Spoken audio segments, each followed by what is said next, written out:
I'm going to talk about how we read Ramayana now in 2015 as 21st century people, though some of us, of course, claim our politics and our ideologies were created in the 20th century. Mine certainly were.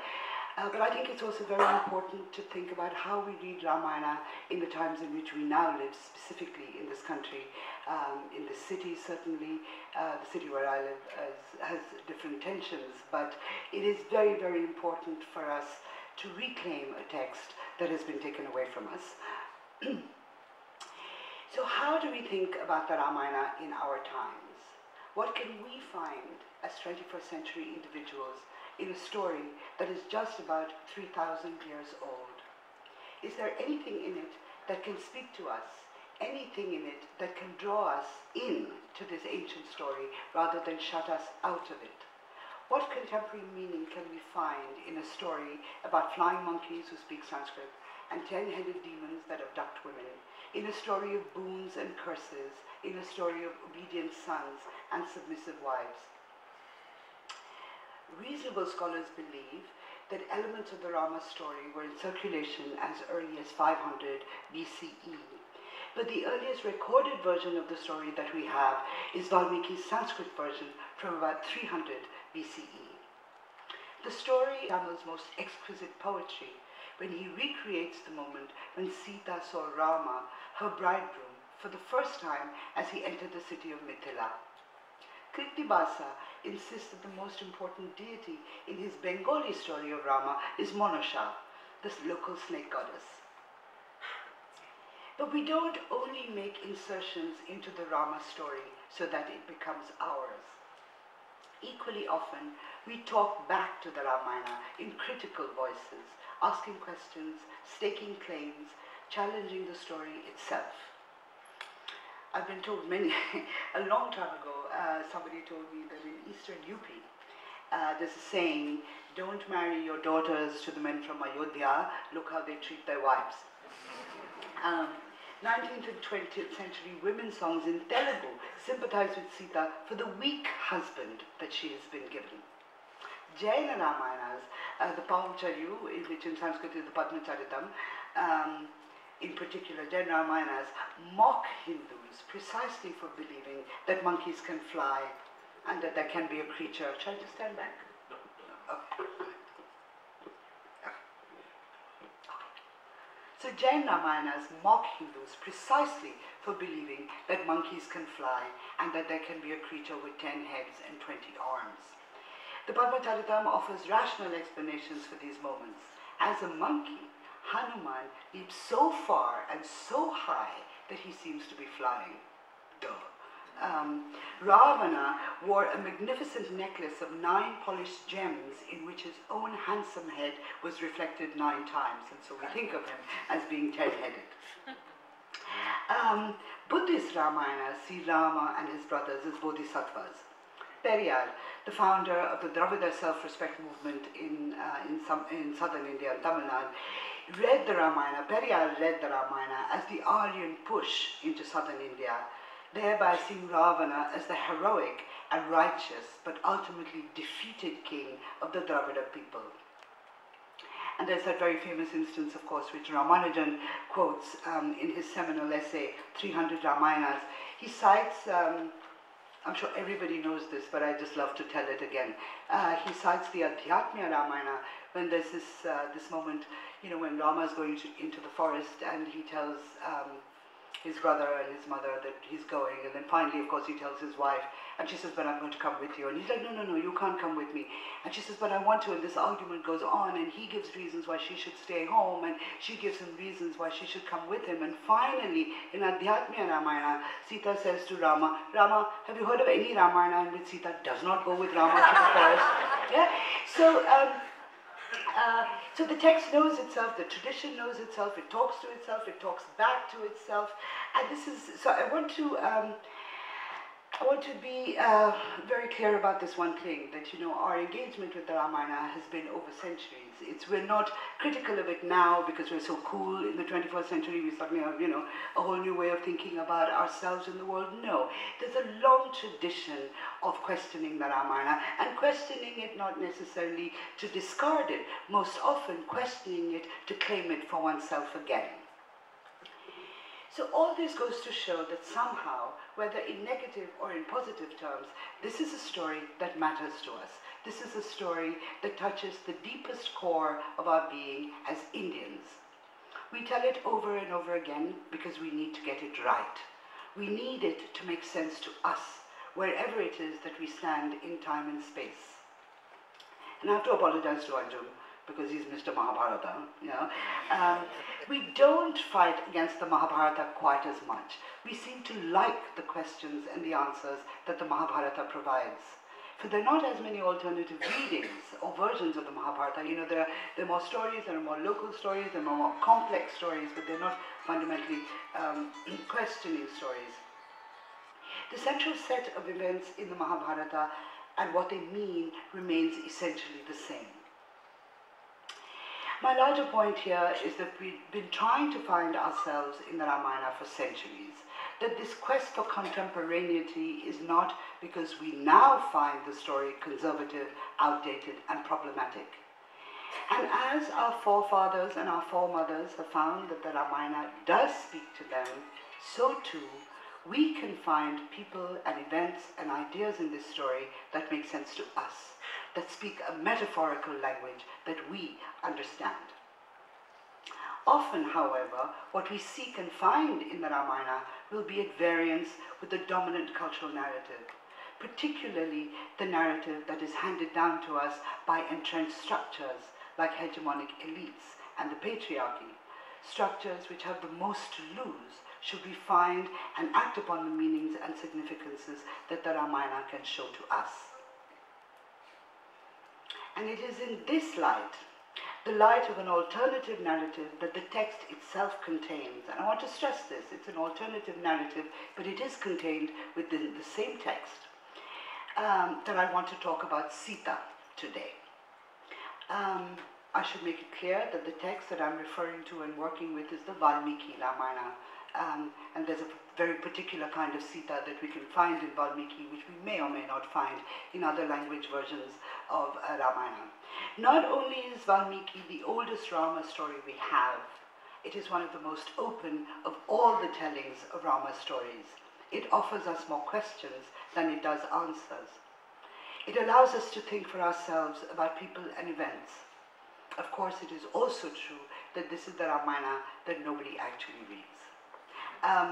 My translation of the Ramayana came out nearly 20 years ago, and lovely, all my friends, so sweet, you know, they bought it, and it's in, the first edition was very impressive. It was this black hardcover, and it's, it's in everybody's bookshelf. Everywhere I go, it's like, hey, Cecilia, I have your book. Nobody's ever opened it. The spine is untouched. It looks like it's come out like of the shop, right? And so I say, like, why haven't you read my book? And they said, I know the story, And it's like, well, I'll get to that in a minute, right? So of course it is also true that this is the Ramayana that nobody actually reads, mainly because it's in Sanskrit, but also because we think we know the story. We think that the Ramayana that we know, the one that is closest to us in terms of language and culture, is the Valmiki Ramayana, or more specifically, actually, it is the Ramayana. Well, it's not, yeah? When I was translating Ramayana, which took a couple of years, you meet people and people say, what do you do? And I thought, I translate Ramayana, and I thought that would be a start to a good conversation. We were just like, people were like, oh. And then I said, well, and then the same thing, I know Ramayana. Why are you translating it? So many people have done it already. Who's going to read it? Everybody knows the story. So I was like, well, I have a publishing contract. I'm just going to do it. But then people, and I'll say, well, I'm translating Valmiki. I know Valmiki. I'll say, okay, tell me a story. Tell me a story that is in the Valmiki Ramayana. And without exception, I was always told a story that was not in the Valmiki Ramayana. Shabari, for example, which is a story that we hold so dear, in Bhakti traditions, and when we think in mainstream narratives and mainstream cultures, how little indigenous people show up in our lives and our stories. We say, no, Shabali. Everybody will say Shabali. Shabali is not in Valmiki. Shabali is not even in Kamba. In fact, Chaitanya is going to help you find out when Shabali first enters the Ramayana. And the other story, of course, that everybody says, Lakshman Rekha.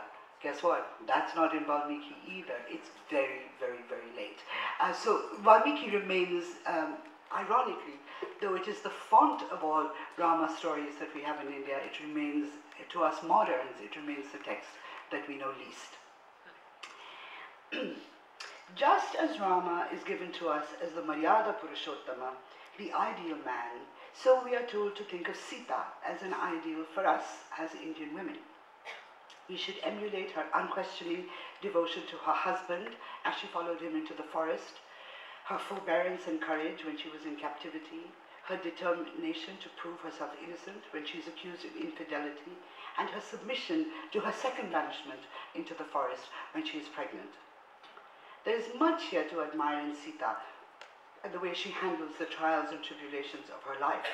But for some of us, especially for women, there is equally much to question and to strive against. We must remember that this ideal of Sita has been created for us and not necessarily by us. It is a picture that we have been given rather than a picture that we have painted. It is a mirror that reflects the creators and not the created. But what if we sought Sita for ourselves, as so many have done before us? Whom would we find? So what I want to do tonight, rather than create our own Sita in opposition to the one that has been handed down to us over the centuries, the one that troubles us so, let's look for Sita to what she says in her own voice in the Valmiki Ramayana. I'm going to work with episodes that we all know well, that are central to our culture's understanding of the Ramayana, and of course, obviously, essential to our understanding of Sita as well. So I'm going to read when Rama tells her that he's going to go into the forest without her. This is not the Adhyatmya Ramayana, this is Valmiki, so it'll be rather more serious.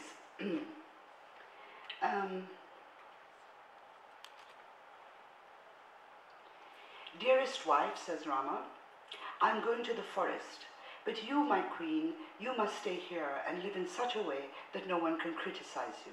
This is what I want you to do. Sita was a soft-spoken person who was worthy of affection and respect. But now she spoke to her husband with an anger that arose from her love for him. My mother and father taught me how to behave in various situations. I need no advice about what I should do now. I shall live in the forest as happily as I lived in my father's house, with not a care in the world, concerned only with my loyalty to my husband. I shall find joy in the fragrant flowering forest as I care for you and I live the life of an ascetic. And then he persuades her again, this is not a great place for you to be. And she says, excuse me. Despite Sita's many pleas, Rama refused to change his mind. She wept hot tears that bathed the earth. Rama tried hard to console her, but she was lost in her grief. Slowly, though, Sita grew angry and said indignantly to Rama, how did my father, the king of Mithila and the lord of the Videhas, get you, a woman disguised as a man, for a son-in-law? The world is wrong when they say that there is no one greater than Rama, who blazes like the sun. What could possibly have made you so depressed and frightened that you wish to leave me here, I, who have no other refuge? I have never even thought about another man, unlike other women who bring shame on their families. Under no pressure at all, Rama, you have decided to leave your wife with others, the wife you married as a young virgin girl and who has lived with you for so long. You cannot go to the forest without me. I will go with you wherever you go, whether to the forest, to perform austerities, or to heaven. And then he says, okay, you can come. I'm going to read another passage from Dandaka, which is, as you know, the great wilderness where really all the bad things happen, starting with the mutilation of Shurpanakha and then the magical deer and the abduction of Sita and the killing of Jatayu. So it is really the heart of the Ramayana, what happens in the Dandaka forest. But this is a place where we hear something very unexpected. This is just before the encounter with Shurpanakha. And Sita says, Sita spoke gently to her husband. You are a man of great deeds, and when you consider the matter carefully, I'm sure you will see that dharma is very subtle. There are three major weaknesses that arise from desire. One is telling lies. The other two are much worse. One is lusting after another man's wife, and the other is cruelty without a justified cause for hostility. You have never lied, Rama, nor will you ever do so. You do not covet the wives of others, and you have not acted in violation of dharma. These things would only be done by a man who has no control over his senses, but I know that you are perfectly disciplined. But the third weakness which men succumb to because of their passions, the inflicting of violence and cruelty upon other beings without enmity or reason, that weakness appears to be present in you now. You have promised to kill the Rakshasas in combat in order to protect the sages who live in the Dandaka forest. This has brought you and your brother to the forest armed with your bows and arrows. Now that you are here with your brother and both of you are armed, you shall see many forest creatures. Inevitably, you will be tempted to use your arrows. Like dry fuel bursts into flame when it is near a fire, so too a Kshatriya's passions are ignited when he has a bow at hand. A Kshatriya should use his bow in the forest only to protect the oppressed. What a difference there is between the life of weapons and that of the forest, between the vows of a Kshatriya and those of an ascetic. We must learn to respect the code of behavior of the world we now inhabit. Here, the mind is perverted by extreme proximity to weapons. You can return to the code of the Kshatriyas when we go back to Ayodhya. And so he listens to her and he says, yeah, well, thank you, but you know what, Sita, you're just a woman. And then, of course, well, we'll get to that in a bit. I want to read something now which astounded me, absolutely astounded me, when I read it for the first time. And I think it made me so uncomfortable that I forgot about it for many years. And then I've recently come back to it, and I feel that I need to knit this into a larger narrative, not simply of Sita, but of the Ramayana. This is when Hanuman is in Lanka. He's found Sita already. He's determined to, he suggests that he should take her back, and she's like, I don't think that's such a good idea. You're a monkey, I might fall off your back. And he's like, no, but I'm Hanuman. But what Rama, of course, has sent his signet ring for Sita, so he gives her the signet ring, and he takes her Chudamani, as proof that he has met her. And so Hanuman says, but since you cannot come with me, blameless lady, give me a token by which Rama will know that I have met you. Sita, who was like a daughter of the gods, replied softly, her voice broken by her tears. The best token that I can give you is this message. Say to my beloved Rama, and she says, earlier when we lived on the northeastern slope of the Chitrakuta mountain, in the region where the Mandakini flows, near the settlements of the holy ascetics, the area was filled with flowering trees and beautiful plants. One day, when my body was still wet from my bath, you fell asleep with your head in my lap. A crow carrying a piece of meat in its beak began to attack me, and I tried to ward it off with clods of earth. The bird clung to me with its vicious claws and began to tear at the flesh it carried. I was angry with the bird and drew off my girdle, but my clothes slipped off, and at that very moment you woke and saw me. You began to laugh, and I was terrified to recall the weapon once it had been invoked, and so you injured the crow's right eye. The crow thanked you and honored you and then flew back to its home. Lord of the earth, you would use the Brahma weapon against a lowly crow for my sake. How can you tolerate my being abducted by another creature? I have heard about your benevolence and your righteousness. Be compassionate to me and let me live in hope.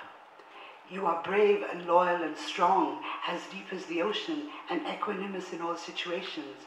You are skilled in the use of all weapons. Why do you not use them against these vile Rakshasas? Said Sita. So that's the story that she sends back with Hanuman. And of course, it's a story that only she and Rama can know. And of course, the crow, who's blind.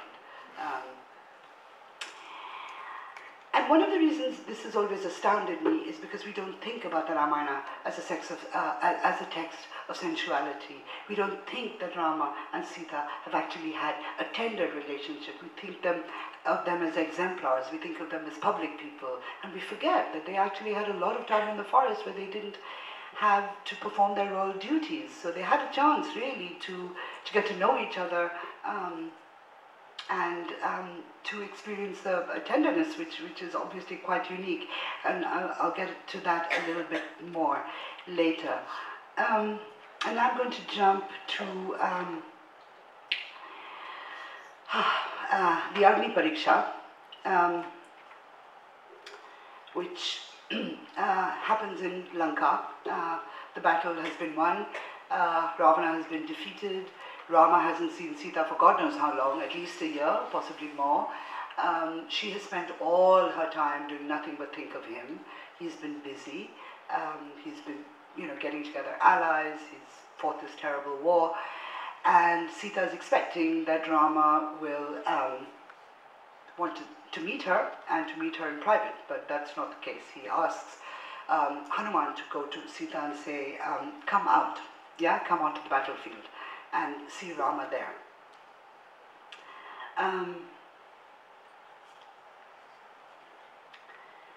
He says to Vibhishana, who's the second person to get Sita, Rama says, why are you going against my wishes and treating these people so harshly? Vibhishana is moving back all the monkeys and bears and rakshasas. Stop it immediately. These are my people. A woman's behavior is what protects her modesty. Not a home, nor fine clothes, nor high walls, or honors such as these. Women can be seen in public in times of calamities and emergencies, in times of war, at their own weddings, and at religious rituals. A war has just been fought on Sita's account. She faces a crisis in her life. There is nothing wrong if she is seen in public, especially in my presence. Bring Sita here quickly, Vibhishana. Let her see me, surrounded by all my friends. Deeply embarrassed and shrinking into herself, Sita approached her husband, followed by Vibhishana. And then he says to her, she gazed at her beloved husband, who was like a god to her, and her face lit up with love, pleasure, and wonder. Her weariness and sorrow fell away the moment she saw her husband's moon-bright face, which she had not seen for so long. Rama looked at Sita standing meekly by his side and gave vent to the anger in his heart. I have killed the enemy, my dear, and I have won you back. In doing so, I have displayed the courage expected of me. I have avenged the insult, and it no longer bothers me. I have destroyed the enemy and the disgrace together. I have displayed my prowess and achieved my goals. I have kept my promises. Now I am free. You were carried off by a restless Rakshasa while you were alone with no one to protect you. I, a mere mortal, have redressed that wrong decreed by fate. I have done my duty by rescuing you from the enemy and avenging the insult to myself. You should know that this war, which was won by the heroic efforts of my friends, was not fought for your sake. I did it to vindicate my honor and to save my noble family from disgrace. I have terrible suspicions about your character and conduct, Sita. The sight of you is as painful to me as a lamp to a man with diseased eyes. You are free to go wherever you want.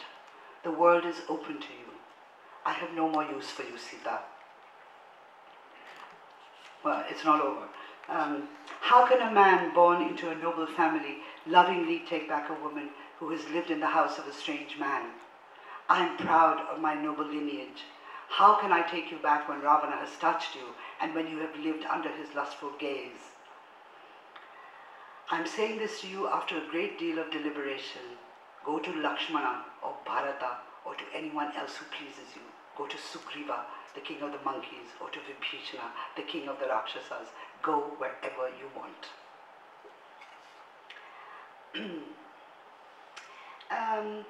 Sita could not believe the cruel words her husband had spoken to her after their long separation. She hung her head in shame at being spoken to like that in public. She seemed to shrink into herself, weeping at the arrow-sharp words that had pierced her heart. But she wiped the tears that streamed down her face, and she said, "How could you say such things to me? The kind of things a low, common man would say to his woman. I'm not what you think I am, hero. I swear to this on my virtue. You judge all women by the conduct of a few. You should know better than to reject me like this. If my body was touched by another man, it was not because I wanted it. Destiny must bear responsibility for that. My heart, the only thing I could control, was always with you. What could I do about the other parts of my body that were subject to the will of others? But you have surrendered to your anger and acted like a common man, and you have treated me like a low and vulgar woman. You have not considered that I am the daughter of Janaka, that I was born from the earth. Nor did you consider the fact that my conduct has always been impeccable. The fact that we are married and that I am devoted to you has been of no consequence at all." And then she turns to Lakshmana and she says, "Build a fire and I will prove I'll prove that I've been chaste." And then they come back. Rama is restored as he becomes the king of Ayodhya, and we're expecting a happily ever after ending. Everything is where it should be. Everything is in place. Everybody's happy. Sita is pregnant,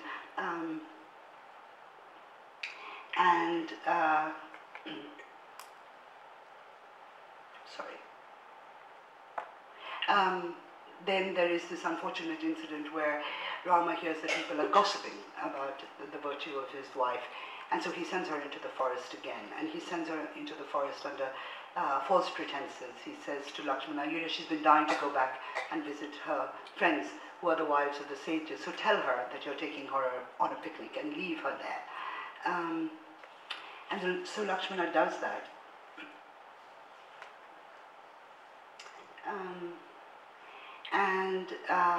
Eventually, Lakshmana tells her he has to leave her there and he's going to go back. And she says, "How could the king have renounced me when I have always been so good and virtuous? I even lived in the forest and bore all kinds of hardships because I have always served at Rama's feet. How can I live in a hermitage now, separated from all the people that I love? Who can I talk to about this terrible grief that I must bear? What shall I say to the sages when they ask me what I did wrong? What reason can I give for the king forsaking me?" And then she says, "Do as you are told, Lakshmana, abandon me. You must obey the king, but listen to what I have to say. Bow to all my mothers-in-law and touch their feet. Give them my greetings. Give them and the king my best wishes for their welfare, and then tell the king, always treat your subjects as you would your own brothers. That is the highest dharma, and it will earn you incomparable fame and glory. I care nothing for this corporeal body of mine. You should do whatever it takes to prevent the people from gossiping." And Lakshmana takes that message back to the king.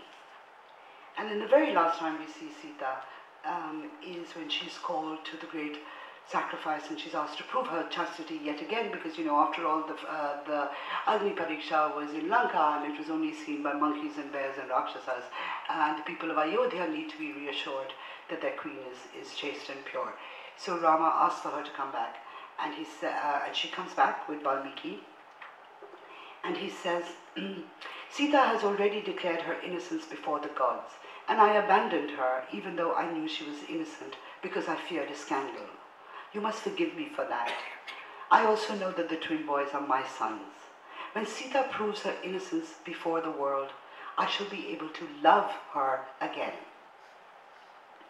And then she comes and, she doesn't look at him, right? And realizing that Rama wanted Sita to prove herself, all the gods arrived there, led by Brahma. The heavenly and celestial beings came with them. Just then, Vayu released a gentle breeze, redolent with divine perfumes. As it wafted through the assembly, it made everyone calm and happy. The people who had come from other countries marveled at this, thinking that such a wondrous thing could only have happened a long time ago, in the Krita Yuga. Everybody watched as Sita, wearing an ochre robe, joined her palms. Her head was bowed, and she kept her eyes on the ground. And in her mind she says, if I have never thought about any other man but Rama, let the goddess Madhavi create a chasm for me. As soon as she had finished speaking, a truly wondrous event occurred. A splendid celestial throne appeared from within the earth, and she's taken away back to her mother. So, and we can choose to know Sita through her own words. When,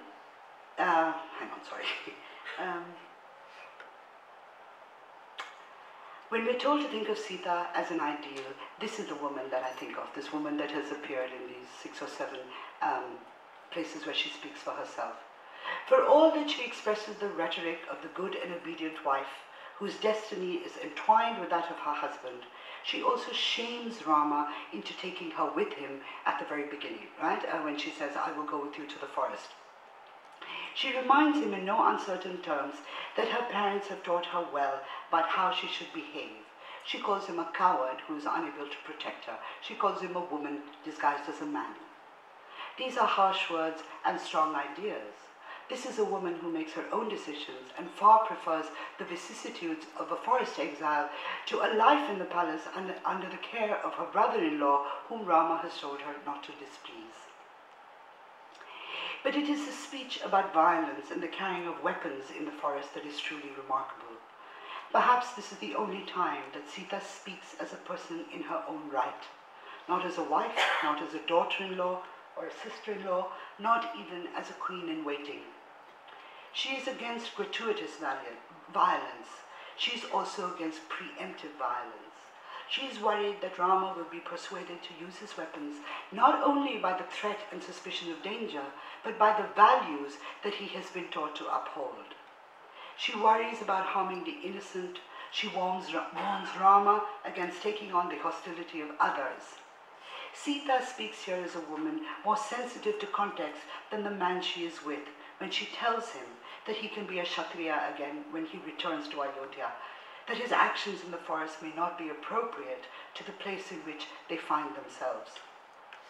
Rama, to his detriment, ignores Sita's concerns and embarks on a course of action that leads eventually to the permanent loss of his wife.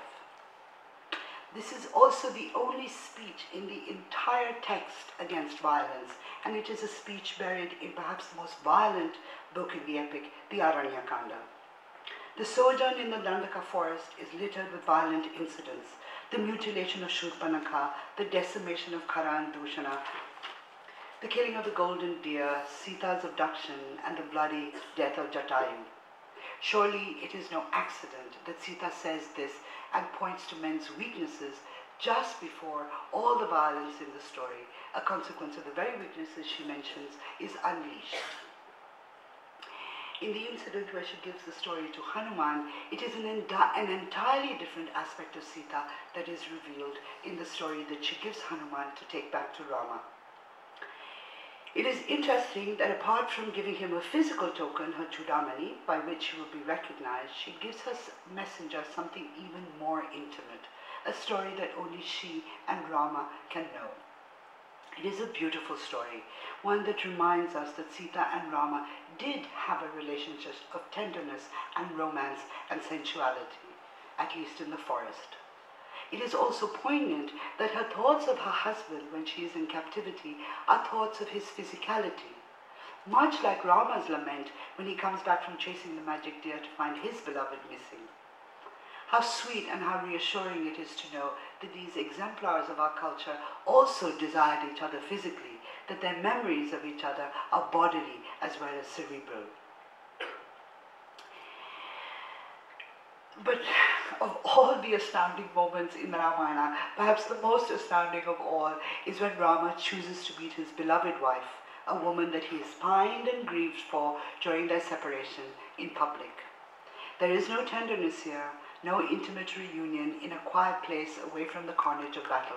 There is only the growing brutality of Rama's march towards kingship. Rama's words to Sita are particularly harsh. He tells her to go to his brothers, to a monkey, even to a Rakshasa. Sita's response is pained but dignified. At times, her words drip with contempt. Again, we hear an echo of what Sita had said to Rama when he wanted to leave her behind in the palace 14 years before. She reminds him of his duties towards his wife, of how he could be a better man, of what he owes her as a husband. She points to the one dharma that Rama is unable or unwilling to accept, his dharma as a husband, his obligations to her. Yet again, we see her courage. The first time she was willing to walk beside him in the forest, this time she is ready to walk into the fire to prove herself and her devotion to him. Further, she asks Lakshmana to build the fire, not wanting even this gesture from the man who has chosen to doubt her and to humiliate her in public. And look at what Sita says to Lakshmana, who once again finds himself doing the things that his elder brother cannot. Her message to Rama, when she's exiled the second time, her message to Rama could be seen as a dutiful acceptance of what has happened to her, or rather, what has been done to her. On the other hand, it's perfectly possible, if one wants to see this message as enormously sarcastic, asking Rama at the very end to do whatever it takes to stop people from gossiping. Her words tell us that she knows Rama has placed his obligations as a monarch over any obligation that he has to her as a husband, which is exactly what she says to him before the Agni Pariksha in Lanka, and as we have seen, before they leave together for the forest. If we choose, we can see Sita, who has strong opinions about conjugal duties. We can see a Sita, who has strong opinions about conjugal duties. She has been steadfast in all that she has had to do as a wife, so she criticizes her husband for not being the same in his commitment to her. Sita's second public trial is in Ayodhya, at Rama's great Ashwamedha sacrifice, before kings and gods and sages, and before her own sons. What she says here is completely unexpected. She asks that if she has been chaste, that she be taken away. Here is a woman who has had enough of being separated from her husband, enough of the suspicions about her character, enough of the endless public humiliations, and enough of her husband's duties that take him further away from her. And I want to read just a little bit from, do I have another 5 minutes?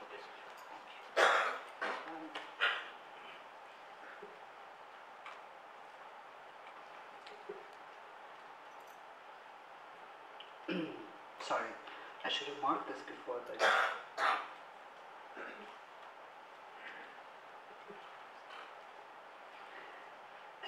I'm going to read just a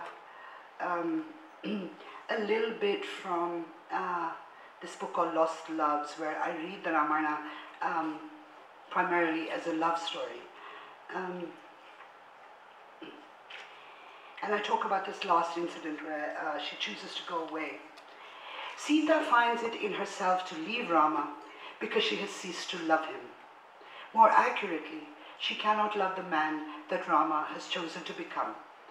Whether it is because he has embraced the violence she begged him to reject when they were in the forest, or because he has placed his public honor before his personal truth, or because his honor and his truth have become one and the same thing. Perhaps the love he had for her has itself changed. It has become the love a king has for his consort, rather than the transformative love that two human beings can have for each other. Sita sustained herself through her captivity by keeping her mind on Rama, holding close the idea of a man she loved and who loved her, a love that fed on separation as much as it was nourished by togetherness. Sita had to remain constant but Rama's experiences demanded that he cast aside his new ideas and hopes and forge a self that would be up to the challenges before him. The Rama that Sita meets at the end of the war is not the man she had stored in her heart. Her idea of Rama, so carefully nurtured and cherished during their first separation, did not match the reality she was now faced with. At the second reunion, she makes the choice to leave him, a choice made somewhat easier by the fact that she is leaving not the man she loved, she is leaving the king of Kosala, the ruler of Ayodhya. We are used to thinking of Sita as someone who deserves our pity and our sympathy, a woman buffeted by the storms of circumstance. First, the innocent object of Ravana's desire, then the equally innocent victim of her royal husband's honor, and ultimately the abandoned wife. What we fail to see is Sita's courage and defiance in her final act on earth, when she refuses to live with a continuing falsehood. It could be that she held her dreams too closely, that she did not grow into the life that lay ahead of her as she proved unwilling to bow to the dictates of being Rama's queen. Perhaps she could have done more to understand the man she had loved so wholeheartedly, who surely deserved more than that final disdainful dismissal. But the Ramayana is a story about love, about how love can sustain us, how it must live in the shadow of public lives and commitments, how it can become the basis of personal truths that need to be lived out. While Rama chooses to place his love in the penumbra of his luminous public life, Sita chooses to place her love squarely in the glare of Rama's shining glory. As it turns out, neither the shadowed love nor the illuminated love was able to survive. The tragedy of the Ramayana is not simply that there is no happy ending with Rama and Sita finally reunited. Sita disappears into the earth and Rama is left to his private grief in the company of his young sons. The greater tragedy of the Ramayana is the death of their love for each other, a love which cannot renew itself in the changed circumstances of their lives. For all that Rama may still feel for his gentle wife, he cannot or will not express those feelings after the war and their return to Ayodhya. For all that Sita has loved her husband during the trials and tribulations of the exile, that love could not sustain itself when Rama banished her to the forest for a second time. Sita's heartbroken departure can be seen as a rejection of a life made less by the absence of love, as an act of personal truth and public courage. Rama is left with the public truth and little else. So when we're told to think about Sita as an ideal for all of us, this is the Sita that I think of, a woman who spoke for herself and ultimately took charge of her own destiny. She is not the Sita that patriarchal structures want to see or to celebrate, but she is the Sita that we can find if we look for her. And there can be no better reason to read Ramayana, to read 300 Ramayanas, because the better we know the story, the more likely the story is to speak to us in 2015. The story of Rama has always been rich and it has always been generous. It expands to include anyone who seeks to find meaning in it. The problem is that it is our spirit that does not match the wealth and openness of the text. It is our smallness of heart and our narrowness of vision that lets some people in and lets other people out. The story speaks in many voices. It is we who have become deaf.